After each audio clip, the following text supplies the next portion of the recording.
I'll introduce myself. My name is Michael Stansberry, and I've been asked to host today's webinar on behalf of CanFASD.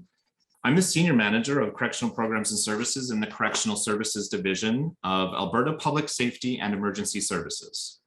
I previously worked in homeless supports and worked to address systemic challenges facing individuals with multiple and complex needs. And I represent the department on the provincial FASD Cross-Ministry Committee and the former Federal Provincial Territorial Working Group on FASD and Access to Justice. An important part of reconciliation is the acknowledgement of treaty lands in recognition for the people of the territory. The Canada FASD Research Network recognizes the historical significance and contributions of Indigenous peoples and their cultures and understands the important role that the Indigenous community plays today and in the future. We acknowledge that we live, work, and meet on traditional territories across Canada of many of the First Nations, Métis, and Inuit whose footsteps have marked these lands for centuries. A few housekeeping items before we get going. We will be recording this presentation and it will be available on the CanFASD YouTube channel. This Zoom has a question and answer function where participants can ask questions and upvote those questions so that the most common will rise to the top. There will be time after the presentations to have speakers answer questions that are put forth. At this time, I'd like to introduce our first presenter up today. First, we have Dr. Mansfield Mela. Dr. Mela is an academic forensic psychiatrist, a founder of the forensic subspecialty in Canada, and an award-winning teaching scholar at the University of Saskatchewan. His clinical practice involves assessment and treatment of offenders with mental disorders and rehabilitation of individuals living with the consequences of prenatal alcohol exposure. Dr. Mela currently directs research at the Center for Forensic Behavioral Science and Justice Studies at the University of Saskatchewan and is a research lead on diagnosis at the Canada Fetal Alcohol Spectrum Disorder Research Network. He initiated the first interdisciplinary forensic research and clinical teams in Saskatchewan and recently led an international expert panel to develop a treatment algorithm for FASD. Dr. Mela was not able to join us today, but has pre-recorded his presentation for us to watch. With that, Kirsten, can you please play the video? My name is Mansfield Mela, and I thank you for listening to this webinar on correctional services and FASD. I have subtitled mine, The Idea of Finding Some Solutions, Not All.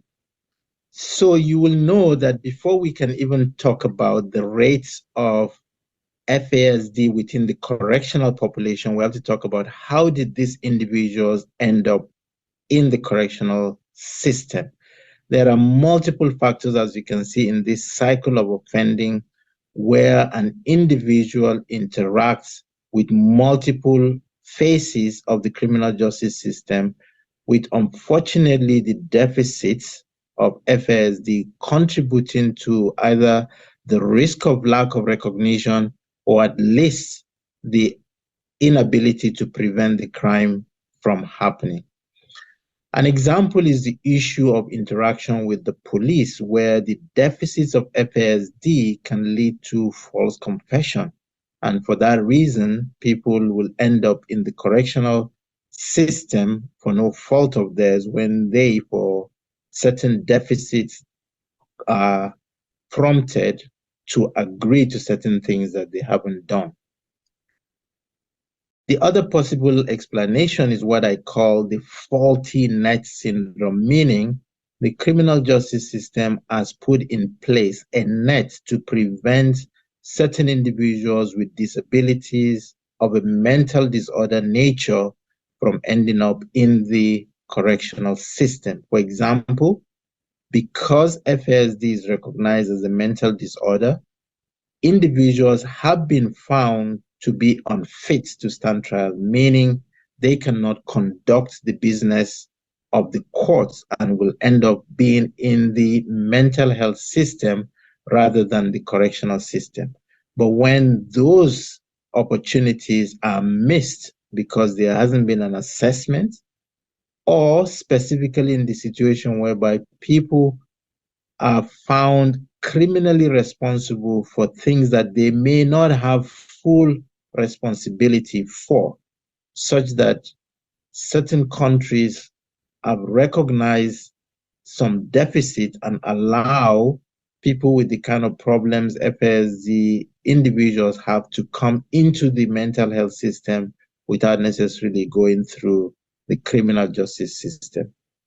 This and many other reasons, especially lack of knowledge of the disorder, has caused a significant rise of the number of people with FASD in the criminal justice system. Without boring you with the statistics, you can see from this slide that among youths, anywhere from 10 to 36% of individuals with FASD end up in the youth criminal justice system, depending on the location that the person is. If you move into the adults, and I'm proud to say that in Canada, where most of this research has been done, finding this statistics has been helpful to initiate some of the interventions and solutions that I'll be preferring. But generally speaking, and likely conservatively, at least 15 to 20% of individuals in the general correctional system will be categorized as having FASD if they have not been missed along the way, and a lot have been missed. So what we undertook in the Regional Psychiatric Center, and this article has been published, is to establish the rate of FASD among those who are in the correctional system, adult correctional system, but have been sent to a treatment facility because of their deficits. Without going through all the details of the research, just for you to know that these were individuals that were ready to be released into the community, that we carried out a full assessment as determined by the Canadian guidelines for diagnosing FASD. We approached a number of individuals and we were able to screen and diagnose FASD among 25 to about 30 individuals, depending on what we were able to complete among them. And out of those, as you can see on this diagram, 12 out of the 26 individuals, which amounts to about 47%, had a confirmed FASD diagnosis.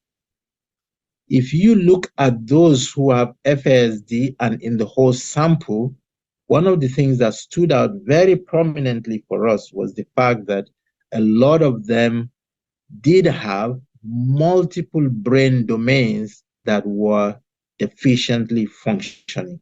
And this speaks a lot in that if you look at the picture on your right, the total number of those with FASD is there, but those who have brain domain deficits with FASD and sentinel facial features, which is the right, second to the right bar, was 6 to 7 domains that were affected. If the person does not have FASD, only 1 domain was affected. So you can see that having FASD increases your risk of having increased number of brain domains that were deficient, which tells us that this is a very, very high need population. One of the other reasons that is not always talked about in the correctional system, especially the federal system, is the number of individuals that have been categorized as dangerous offenders. This is a specific legislation in Canada that identifies people who have repeatedly offended. And we are currently doing a research to find out what is the rate of FASD among those individuals who essentially very rarely leave the correctional system, and is a large number. But a system that is used to identify them, called the National Flagging System, falsely sometimes attributes some of the characteristics of repeat offending to those with FASD, which is something that needs to be looked at overall. In terms of solutions, apart from identifying them through a diagnostic process, one of the potential solutions is adopting a restorative justice approach, meaning that people would actually be diverted to the mental health system early enough in the criminal justice system. An example that we have in Saskatoon, by the way, this is a research that was done among individuals who have both FASD and other mental disorders going through the mental health court. And what we found among them was that at least there was some benefit in identifying them in court and preventing them from going to jail. This is a guilty type plea to prevent going to court and being engaged with the mental health system. As you can see, some of the benefits: a decrease in coming to the emergency, a decrease in contact with the police, a decrease in using mental health services, unfortunately, an increase in charges, which are mainly, we think, due to the over focus on them breaching their conditions. We think it's very important to think about how do we train more people, and we're right now training diagnostic teams in the correctional services so that they can provide identification. And we're also looking at managing the whole case management and the frontline staff so that they are aware what FASD is and how they can actually support individuals who have been diagnosed. And they go the gamut of all staff. Nobody should be left behind when it comes to showing them what these deficits are, what these deficits present as in the classroom, in the workplace, in the kitchen, in the program group, and more importantly, as they're preparing to leave the correctional system.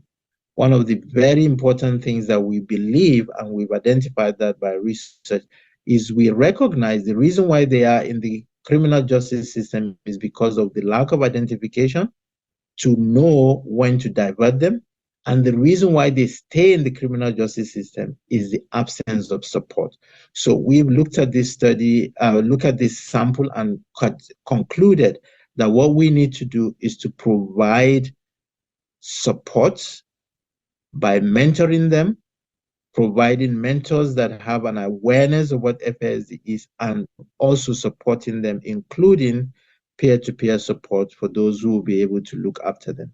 So in conclusion, the rates are high in the criminal justice system. The reasons are multiple, but there are things that we can do to identify those small numbers. Remember, it's not everybody with FASD that ends up in the criminal justice system, but those who end up there, what can we do to prevent them from ending up there by identifying them and wrapping the essential support that they need to stay out of the criminal justice system?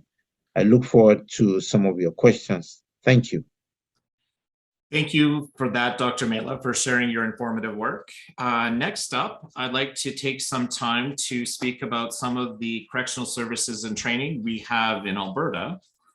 Kirsten, do you mind bringing up my presentation? Today, I'm going to be talking about, next slide, please, correctional education training that we've done for our staff over the past 10 to 15 years. I'm going to speak about the FASD Justice Support Program for youth and some best practices in community supervision. And then we're going to deal with questions at the end of the webinar. Next slide. So I've always said that awareness is a prerequisite to change, which is why FASD education and training has been a priority for Alberta Correctional Services for a number of years. I believe that an FASD-informed workforce is better equipped to understand and work with this disability, which is unfortunately, as we heard from Dr. Mela, very prevalent in our business. A little bit about correctional services and what we do. Next. Within Alberta, Correctional Services operates 53 probation offices, 8 adult correctional and remand centers, and 2 young offender centers. Our mission is to guide and support clients both in custody and within the community through responsive measures and evidence-based practices in order to reduce their interactions with the criminal justice system and to ensure strong communities across Alberta. So next, please. So why is this so important for our staff?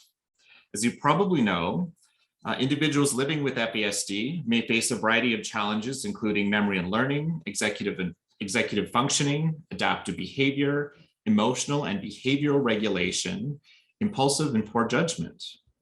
Not surprisingly, these challenges make it difficult to meet expectations in custody and while on community supervision. Over the past 10 to 15 years, the Correctional Services Division has expanded and standardized FASD training. It started with in-person FASD awareness training at all provincial centers and community corrections offices. Foundational training was also provided to all new staff within their first year of employment. We call it CSIT, or Correctional Services Induction Training, which continues today. And then Alberta played a lead role with supporting the Solicitor General specific CanFASD training that aligns with the training provided to judicial and legal professionals.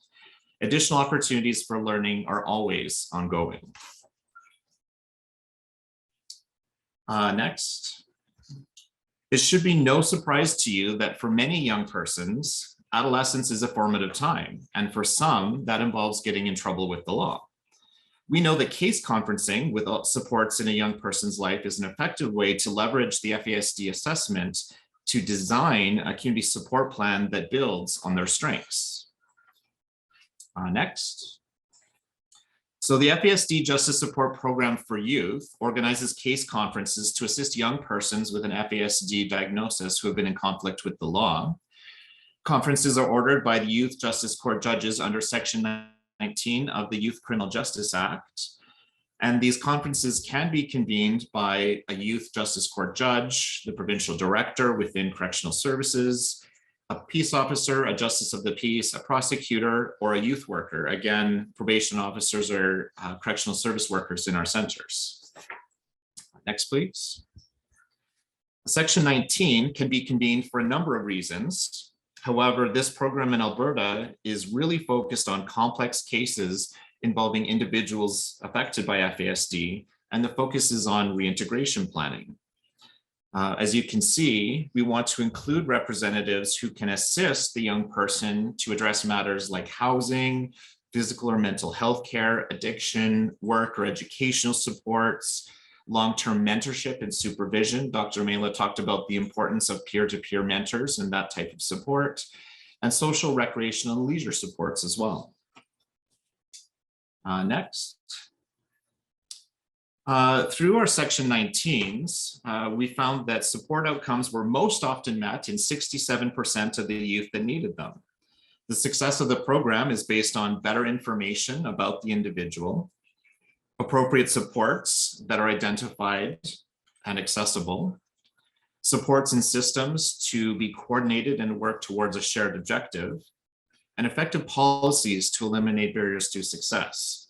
As you can see in the graph here, the program has made significant reductions in violent charges, as well as reductions in nonviolent and administrative offenses. Next, please. To wrap up my section, I'd like to highlight how an FASD-informed workforce has contributed to a number of best practices within community corrections. Next. In Alberta, initial plain language conditions were developed by the Vekova Centre for Disability Services and Research, contracted by the Calgary Youth Criminal Defence Office. It involved extensive process, including consultation, assessment of readability, audience testing, revision based on feedback, second testing, and of course, further revision. Plain language conditions are responsive to the needs of individuals affected by FASD and are intended to assist with understanding their legal requirements. These are not intended to replace mandatory statutory conditions. And I will note that courts across Alberta have adopted similar yet somewhat different plain language conditions tailored to their region. And we also know that plain language conditions really do need to be targeted towards the strengths and address some of the deficits of the individual, and a one-size-fits-all approach doesn't really work. So if we take a look at the first one here for weapons prohibition, a standard condition might be: you are prohibited from possessing any firearm, crossbow, prohibited weapon, restricted weapon, prohibited device, ammunition, prohibited ammunition, or explosive substance. whereas a plain language condition might read, you cannot carry anything on you that can be used as a weapon. This includes things like knives, clubs, guns, or anything else that can be used as a weapon. You can use things like knives to make your food, or if it is to be used at your job. Another example of a counseling condition, you shall attend for such assessment, counseling, or treatment as directed by the court or as may be directed by your probation officer. You shall provide written verification of your attendance at such assessment, counseling, treatment as directed by your probation officer. Whereas a plain language version might look like, I must take counseling that my probation officer tells me to. I have to finish it. I am the one who has to prove that I have finished it. So again, plain language conditions are really helpful for helping individuals understand the rules of their supervision. But it also could be the number of conditions that gets people in trouble. I've seen orders that have, 20 plus conditions, and how can anyone really keep track of all of those, let alone somebody with a disability. Next, please.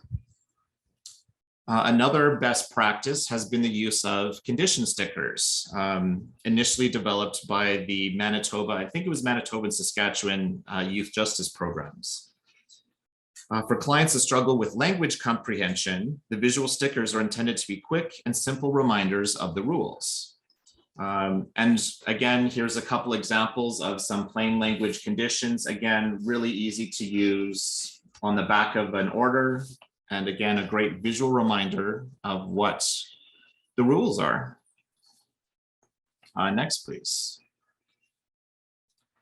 Probation officers want clients to be successful law-abiding citizens. This may involve working with clients to put in appointment reminders that include details on when to get up, hygiene, public transit travel, etc. It may also mean making referrals to community supports and applying to the court to modify conditions that may set up a client for failure, or conditions that put pressure on families and caregivers. So Alberta community correction staff are trained in effective practices in community supervision, or EPICS, the R&R principles, risk, need, and responsivity. And when we think about the responsivity factor, that's really where we're being responsive to the individual's needs, in this case, FASD.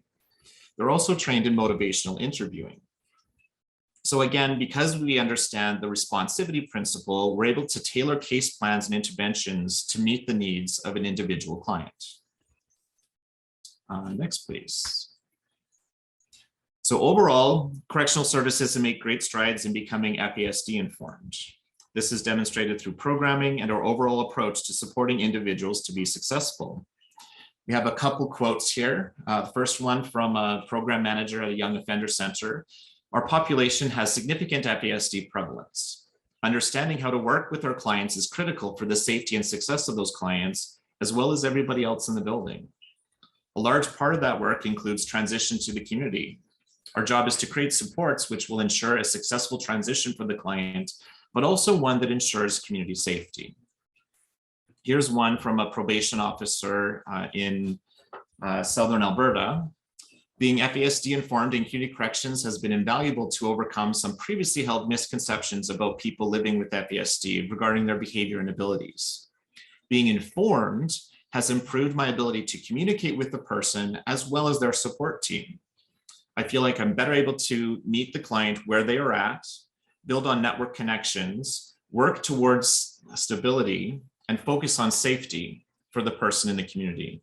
I have many more strategies I can use for my clients effectively with a person with FASD, but also implement across my clients who may need accommodations or alternatives to enforcement. And a Crown prosecutor in Northern Alberta has said an FASD-informed practice ensures that those working with the justice system understand how FASD contributes to the numerous social and systemic challenges that individuals with complex needs face in their daily lives. Justice system professionals are then better able to respond and meet the needs of those with FASD, whether they be accused persons, witnesses, or victims of crime. The approach taken when interacting with and offering supports to someone with complex needs will have a direct impact on how that individual responds as a witness in trial, whether that individual is able to comply with the orders of the court, and whether that person interacts with the justice system in the future. So with that, that ends, next slide, my portion of the presentation. We're going to deal with questions at the end. So for now, I'd like to introduce our third speaker. Our last presenter of the day is Angela Kemble. Angela has been the executive director of the Northwest Central FASD network since 2015. She's also the RAP 2.0 FASD instructional coach, providing FASD professional development and instructional coaching to education providers from February 1st, 2021 till January 31st, 2026. Angela has a master's in business, a human and social development degree, a child and youth care diploma, and a social service worker certificate. Trained in motivational interviewing, edu-grief therapy, and annual cultural sensitivity, she is a presenter at conferences and provides FASD education and training to professionals, support workers, families, and communities. A huge believer in collaboration, she has facilitated active partnerships with many organizations from all levels in the network region: Edmonton, Calgary, Saskatchewan, Manitoba, and across Alberta. Angela lives in St. Albert with her husband, two daughters, and a whole bunch of pets. With that, Angela, please take it away. Thanks, Michael. And in fact, I've got the two dogs right here warming my feet. So thanks everybody for tuning in today. Really appreciate that. Loved Dr. Mansfield-Mila's presentation. It really rang true for what we're trying to do with our Inreach project. And as Michael mentioned, we worked together and I've done the CSIT training with him. So glad to be working again with you today, Michael. I'm just going to share my screen.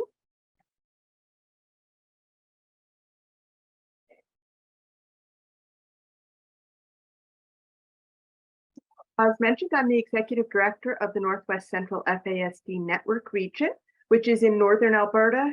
I'm not going to go into the exact details because I know many people aren't here from Alberta, so it wouldn't make any sense.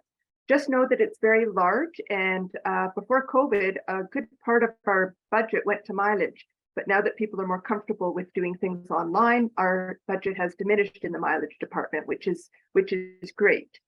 We prefer to use that for frontline services. So I'd like to acknowledge that Northwest Central resides on Treaty 6 and Treaty 8 land, and we honor the Indigenous people of our region through respectful and active relationship that includes annual cultural sensitivity training from them, collaboration on community FASD programming, inclusion in network trainings and opportunities, network participation in community events, and network participation in ceremony, joint grant proposals. So I've been very honored to attend several sweats, kite ceremonies.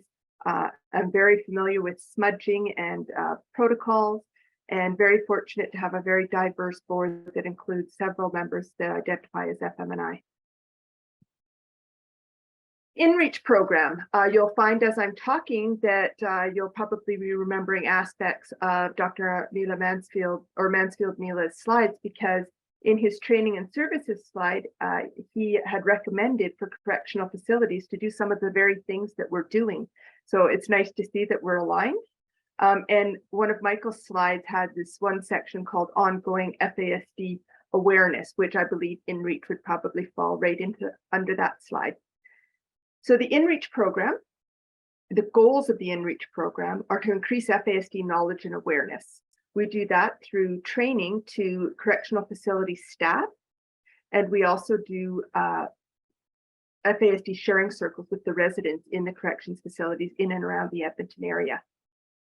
Another of our goals is the prevention of alcohol-related births. Find during the sharing circles, talking particularly with females, we are hoping that upon release that the information they take and digest and learn how to have a healthy pregnancy and therefore prevent alcohol-related births. Another goal is FASD-informed facility programming and release plans. That is done, of course, through our staff training. And we do that annually, building upon it year to year. Or if they have a high turnover rate, we're happy to come back at any point to talk to new people. Now that we are doing the CSIT training with the recruits, we probably won't be getting as much of that because we get to meet them before they're often really embedded themselves in the facilities that they are working in. The release planning part, we help to make sure that it has an FASD focus to it and takes into consideration this specific person's how FASD disability affects them specifically and what their needs are in this release plan. Very important when it comes to which community supports to connect them with. Increasing in FASD assessments and diagnostics for residents. That's important. Dr. Mila had mentioned that identifying or flagging those people, there's a national system for flagging, which is wonderful, but there's all the other people who may have FASD that aren't violent offenders and stuff. So they kind of miss those. So what we can do is provide this in facility for them. And we have to have a very strong partner with the facilities because we require certain types of rooms and of course security. So the facilities that we're in, we're very close to and really want our program in there because they have to pull a lot of strings and get, work a lot of their magic to get us even in there doing what we do. The assessments for children often comes from our FASD sharing circles where women and men may recognize that their children are struggling with some of the behaviors that we mention when we do our FASD foundations with them and approach us with what can we do for our children. And through that, depending on where their children are, we can connect the caregivers of the children right now to the networks in their area, thereby promoting the potential for an FASD assessment for the children. The FASD mentorship in facility and upon release are for those participants who are part of the FASD sharing circles. And for transitional mentorship upon release is for people with possible FASD or diagnosed FASD. We support them and create a smooth transition and support to community connections. That was actually identified by the staff of the facilities as something that they're not in a position to do much of. And bridging that gap between the facility and the community, they believe would be very, very advantageous to having these people not come back to facility as quickly or at all. So again, connection to the community supports. Of course, one of our biggest goals is a reduction in recidivism. And by doing that, of course, the safer communities to where these individuals are being released.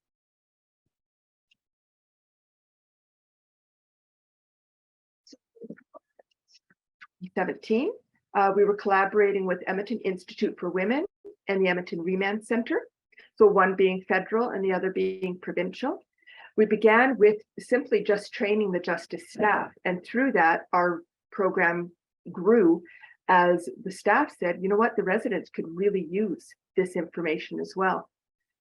So in 2018, we expanded to include the FASD sharing circles. Now, I'd like to point out that these sharing circles are not Indigenous sharing circles. They're simply information sharing circles. However, if we do have access to a knowledge keeper or an elder, then we can turn it into a full-fledged Indigenous sharing circle, but only if they are present. In 2018, we've been receiving grants from 2018 until now to be able to provide the FASD assessments right in the facility.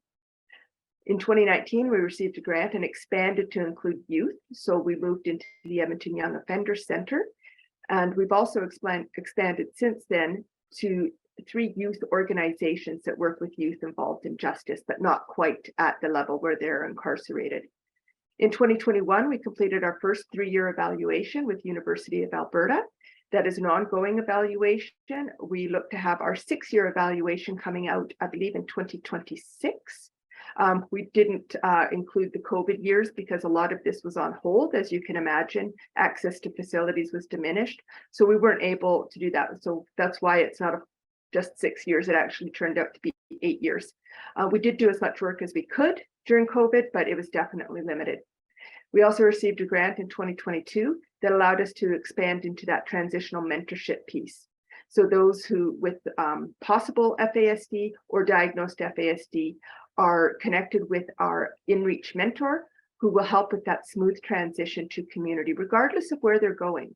And again, we're in federal and provincial. So if it's in Alberta, we work with them to connect them to the network that's in their area and the appropriate community supports. If it's federal, we've assisted people in Manitoba and Saskatchewan to connect with the supports that are in those regions once they get there. And of course, the goal is to reduce the recidivism by having the supports in place. Inreach program today. So we're currently in 9 federal and provincial facilities. I'm sure most of those acronyms mean nothing to you. Just know most of them are in the Edmonton area. And the 3 youth organizations that I mentioned prior are the YMCA, a UCAN program, and Oak Hill Ranch. We are, again, a 6-year evaluation to be completed in 2026. In 2023, we received an additional funding from CMC to stabilize our Inreach program coordinator position, which was great.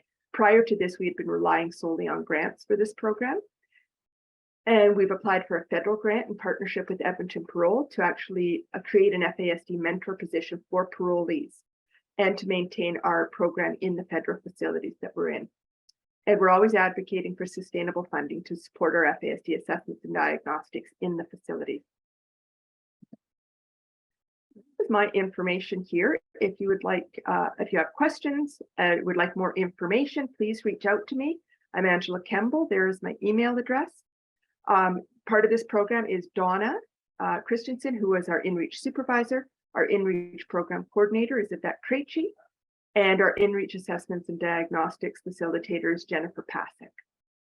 And that's about it for me. I probably whipped through that really fast, but that's great because we leave lots of time for questions. I do want to thank our presenters today and thank each one of you for joining us today, and hope you will join in future webinars. The next CanFASD webinar is March 31st, and they will be sharing the work of their Sterling Claren Award recipient. And to get more information about CanFASD and to stay in the know with respect to all upcoming webinars, please check out the website www.canfasd.ca or follow them on social media channels to find their resources.